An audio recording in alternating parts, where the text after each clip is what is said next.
All right, we'll get started with Padres manager Bob Melvin. First question for Bob. Start down in front.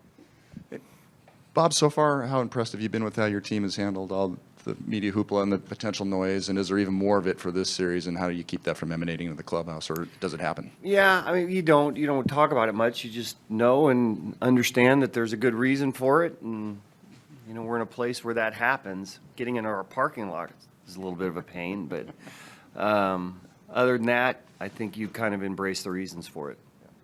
Since both of these teams are similar, both you and Rob talked about that, does it make it easier for you to maybe predict what the other side might be doing? Obviously, you already have scouting reports and everything, and on the other side of it, does it give you any incentive to maybe be a little bit less predictable in a longer series? Yeah, I think we certainly don't play them as much as we did the Dodgers. So, and it was kind of spaced out, I think, and we were done with them a little bit earlier. Harper wasn't in a lot of the games. They seem to run a little bit more at this point in time. So, I think you kind of get a feel in the first couple games. That's probably the case with any team that you haven't played a bunch during the course of the season. Longer series, you could probably get more of a handle as you go along, but there are probably some uncertainties at the beginning. Claudia. Bob, you have few players who have been in a championship series. How much is their leadership paying off as much as right now as you guys prepare for? Yeah, anytime you have guys that have been deeper in the postseason, those are the guys you kind of lean on a little bit to, for perspective and or, anything they can lend as far as, how it's going to feel. But you can talk about it all you want until you get out there and experience it. It's tough to kind of, really lend an opinion on what it's going to feel like. Each individual feels differently and those type of things. So the last series was pretty spirited. Our ballpark was great. It felt like, real deep postseason baseball. So hopefully we gain a little bit from that series. AJ. I'm sure we'll get to this a little bit later too, but the fact that you're going to have those 5 games in 5 days and you have a starting rotation that's worked deep into games, how beneficial is having the guys that you have in your rotation that can pitch deep into games for that setting? It is. They have to get there too, though. It's a pretty good lineup. They have some power throughout and can do some things a little bit differently at the bottom than they do at the top. So, we do have guys that expect to and want to go deep in these games, but we'll see how we get there too. So, there's certain guys that you don't want your pitchers facing too many times around. 4th time can be a little bit dicey. But, it's more feel from game to game. But I would agree with you, we do have a number of starting pitchers that, not only have been deep in games, but expect to.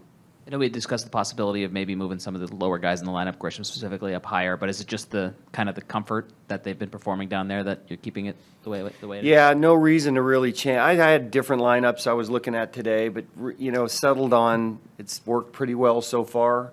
We're getting production from guys at the bottom that feel good kind of around each other. Some guys that can run a little bit at the bottom, some put and play type of things, with Nola. So we'll keep it the same. But doesn't mean it won't change as we go along in the series.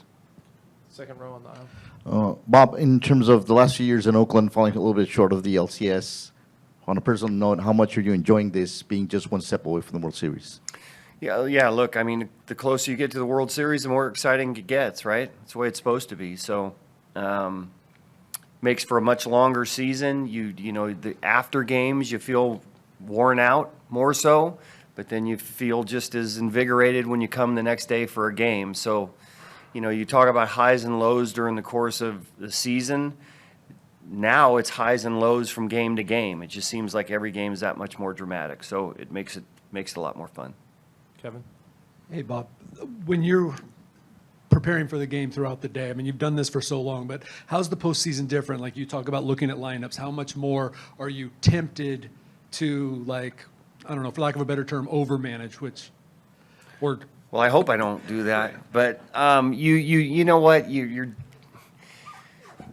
try to remain the same. You try to think that you do it right during the course of a season. Might dig a little bit deeper. I'm looking at pitch out counts today, which I don't do a ton sometimes, but you want to make sure that every piece of information you have, you at least peruse it, just for your own psyche to, I didn't miss something here. But I think as far as the coaching staff goes and myself, that we're pretty prepared every series, and you try to keep that kind of the same. In the back on the right. Hey, Bob, have you noticed just kind of the mood, temperament of the team change? From, I think, the anxiety, nerves of that wild card series, obviously last series. Do they feel more settled in, more confident? I mean, have you noticed any change now in your third postseason series? Yeah, I think more excitement. So you get through what anxiety or nerves, maybe in the first series, and now it's just the excitement about going deeper. You look at the front of our dugout now, there's a lot more people there, and I can't see the game near as well from where I stand. So it just seems like these guys are on the top step, trying to support their guys, root them on, and, that's probably taken to a different level. Any last ones for Bob? All right, Bob, thanks for coming in. All right.